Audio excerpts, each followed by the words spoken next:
कुशीनगर की खबर आपको बताएंगे। सबसे पहले कुशीनगर जाली नोट केस में सभी आरोपियों को जमानत मिल गई है। ये बड़ी जानकारी आपको बता रहे हैं। साथ ही आपको ये भी बता देते हैं कि टाइमिंग के खेल में पुलिस खुद ही फंसती हुई यहां पर नजर आ रही है। पुलिस टीम थाने से रवानगी और नकली नोट बरामदगी के समय में अंतर देखा जा रहा है। तो देखिए, एक बड़ा टाइमिंग का डिस्टेंस देखा गया है, जिसके बाद अब कोर्ट में पुलिस की कार्रवाई को संदिग्ध माना जा रहा है। पुलिस की लचर रवैया का आरोपियों का फायदा मिलने की बात सामने आ रही है। तमकुहीराज थाने पुलिस ने 11 आरोपियों को गिरफ्तार किया था। इनके पास से 5,52,000 के नकली नोट बरामद हुए थे। इसके अलावा 11 तमंचे, 30 कारतूस और 4 सुतली बम भी इनसे बरामद हुआ था। लेकिन अब इस पूरे मामले में पुलिस की कार्रवाई भी संदिग्ध मानी जा रही है। अशोक और जानकारी के साथ फोन लाइन पर मौजूद है। अशोक, ये पूरा मामला बहुत ज्यादा गंभीर है, लेकिन अब देखिए, इस मामले में एक नया एंगल पुलिस की कार्रवाई को लेकर हो रहा है। पुलिस की कार्रवाई को संदिग्ध मानने के पीछे की वजह बताइए विस्तार से। जी बिल्कुल, जिस तरीके से ये पूरा खुलासा हुआ था और 11 लोग गिरफ्तार हुए थे और जब कोर्ट में इनकी पेशी हुई तो जो पुलिस ने जो टाइमिंग बताया था कि थाने से निकलने का टाइम, अभियुक्तों की गिरफ्तारी का टाइम और जो सामान बरामदगी थी, चाहे जाली नोट था, तमाम हथियार थे, उनकी बरामदगी का जो टाइम था वो कोर्ट के अनुसार वो मिस टाइमिंग की गई है। और जो ये कहानी पूरी रची गई कि इनका नेपाल कनेक्शन था या फिर जो गिरफ्तार अभियुक्त है उनका एक दूसरे से एक संगठित गिरोह चलाते थे, तो ये कुल मिला के कोर्ट ने एनालिसिस किया है। तो कोर्ट के अनुसार ये पूरी कहानी मनगढ़ंत बनाई गई है।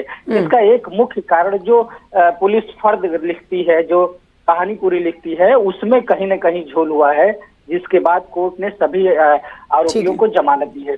तो एक बड़ा कहा जा सकता है कि एक बड़ा प्रश्न चिन्ह खड़ा हुआ है कुशीनगर पुलिस पे कि जिस तरीके से पूरी कहानी बनाई गई, कोर्ट ने उसे मनगढ़ंत माना है। बिल्कुल अशोक शुक्ला, शुक्रिया आपका जानकारी के लिए।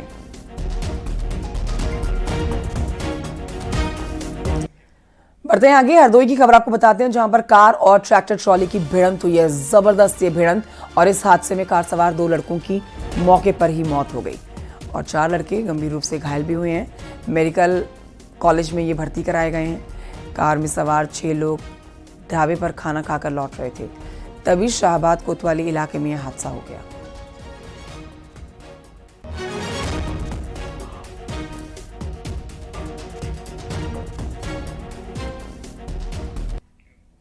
बढ़ते आगे। हाथरस में नकली देसी घी बनाने की जानकारी मिलने पर पुलिस ने कई जगहों पर छापेमारी की है। प्रशासन ने 2 जगहों पर नकली देसी घी ब्रांडेड कंपनियों के रैपर और अन्य सामान को बरामद कर लिया है। साथ ही आपको ये भी जानकारी दे देते हैं कि सदर कोतवाली क्षेत्र में छोटे छोटे मकानों में नकली देसी घी बनाने का कारोबार चल रहा था। दोनों मकानों को प्रशासन ने सील कर दिया है, सामान जब्त कर लिया गया है। पुलिस ने आरोपियों के खिलाफ केस दर्ज कर लिया है। स्थानीय प्रशासन को सूचना मिली थी कि शहर में कुछ जगहों पर नकली घी बनाने का काम चल रहा है, जिसके बाद छापेमारी हुई और ये कार्रवाई की गई। खाद्य पदार्थों के अपमिश्रण की जांच हेतु गठित की गई समिति, जिसमें एडीएम न्यायिक, उपजिलाधिकारी और डीओ फूड सम्मिलित थे, उनके द्वारा आज प्राप्त सूचना पर गुड़ाई बाजार और जैन गली में 2 प्रतिष्ठानों पर कार्रवाई की गई है और एफएसएसएआई व अन्य विधिक प्रावधानों के दृष्टिगत उनके विरुद्ध एफआईआर आदि की कार्रवाई संपन्न की गई। उधर आजमगढ़ में नकली मिठाई बनाने वाली फैक्ट्रियों पर पुलिस की छापेमारी लगातार जारी है। एक बार फिर से पुलिस ने जहरीली मिठाई के गोदाम पर छापा मारा है, जिसमें 10 क्विंटल मिलावटी मिठाई जब्त की गई है। इसके अलावा पुलिस ने करीब 70 क्विंटल मिठाई बनाने के सामान को जब्त कर लिया है। पुलिस ने मौके से फैक्ट्री के मालिक के भाई और उसके साथ मजदूरों को गिरफ्तार किया है। निजामाबाद थाना क्षेत्र के सेमरा गांव में ये मिठाई बनाने की फैक्ट्री का काम चल रहा था।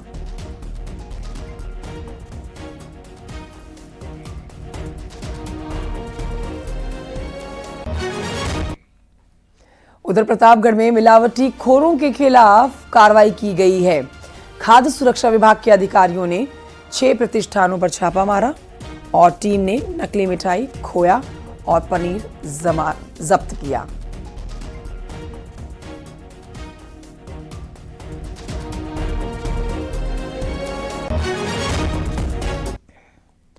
शाहजहांपुर पुलिस ने 25,000 के इनामी साजन गुप्ता को भी गिरफ्तार कर लिया है।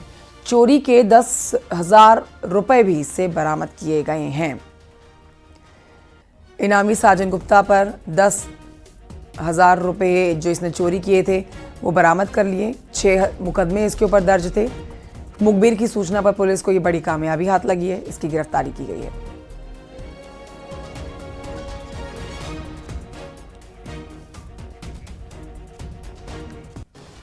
झांसी से खबर, जहां पर न्यूज 18 की खबर का बड़ा असर हुआ है। तालिबानी सजा देने के आरोप में पुलिस ने 3 लोगों को गिरफ्तार कर लिया है। सीपरी बाजार थाना इलाके में एक शख्स की पिटाई की गई थी। पीड़ित और आरोपी दोनों एक ही बिरादरी के हैं।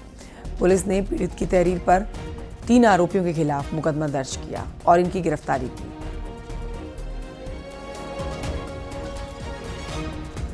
पाड़री गांव का रहने वाला बाबा कबूतरा, जिसकी उम्र करीब 40 वर्ष है, जो नशे का आदी है, पूर्व में थाना बड़ा गांव के टाकोरी में ही रहता था।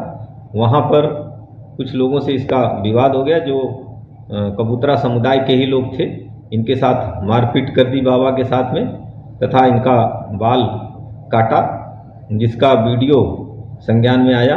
बाबा कबूतरा के तहरीर पर थाना सीपरी बाजार पर उचित धाराओं में अभियोग पंजीकृत करते हुए 3 आरोपियों को गिरफ्तार करके उचित वैधानिक कार्रवाई की जा रही है। खबर महोबा से, जहां पर झोला छाप डॉक्टर के इंजेक्शन लगाने के बाद महिला की मौत हो गई। महिला को कई दिनों से बुखार आ रहा था। मामला रूरी कला गांव का है। महिला की मौत से नाराज लोगों ने हाईवे पर जाम कर दिया। डॉक्टर के खिलाफ कार्रवाई और परिवार को आर्थिक मदद की मांग की गई। वहीं सूचना पर पहुंची पुलिस ने लोगों को समझाया और शांत करवाया और जाम को खुलवाया। आरोपी डॉक्टर के खिलाफ मुकदमा दर्ज कर लिया गया है। अरे दादा कोई बात करे, बात हो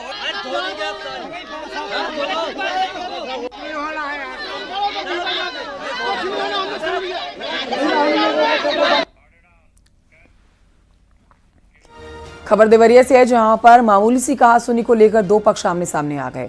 दबंगों ने डॉक्टर के क्लिनिक में घुसकर उसकी जमकर पिटाई कर डाली। ये मामला रुद्रपुर मोड़ का है, जहां पर डॉक्टर रत्नेश यादव का क्लिनिक है। मारपीट की तस्वीरें सीसीटीवी कैमरे में कैद हो गई हैं। पुलिस अब कार्रवाई में जुटी है।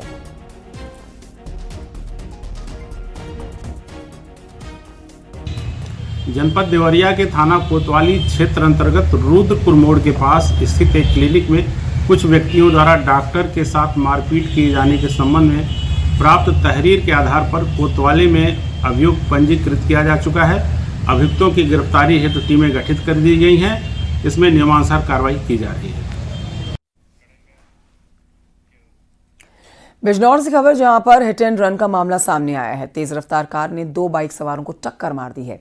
इस हादसे में एक युवक की मौत हो गई है, जबकि दूसरा गंभीर रूप से घायल है।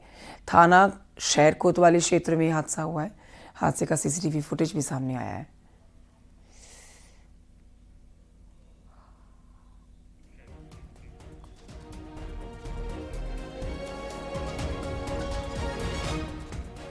उधर संभल में बिजली विभाग ने समाजवादी पार्टी के पूर्व जिलाध्यक्ष के खिलाफ बिजली चोरी के मामले में 54 लाख रुपए का जुर्माना लगाया है। बिजली विभाग के अधिकारी ने इसके लेकर जानकारी दी है।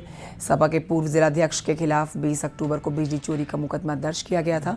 बिजली विभाग के अधिशासी अभियंता नवीन गौतम ने ये जानकारी दी है कि 20 अक्टूबर को हयात नगर के पक्का बाग में जांच के दौरान फिरोज खां के निजी कार्यालय में बिजली चोरी पकड़ी गई।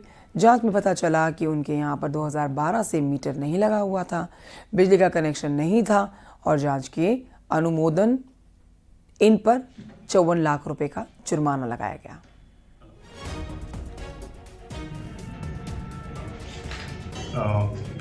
ये उनके यहाँ पे क्या नाम पैसा भी चोरी पकड़ी गई थी। 20 अक्टूबर को चेकिंग हुई थी और एसडीओ जो जी उनके जो रिपोर्ट आई है उन्होंने बयान वगैरह जो वहाँ पे लिए तो उससे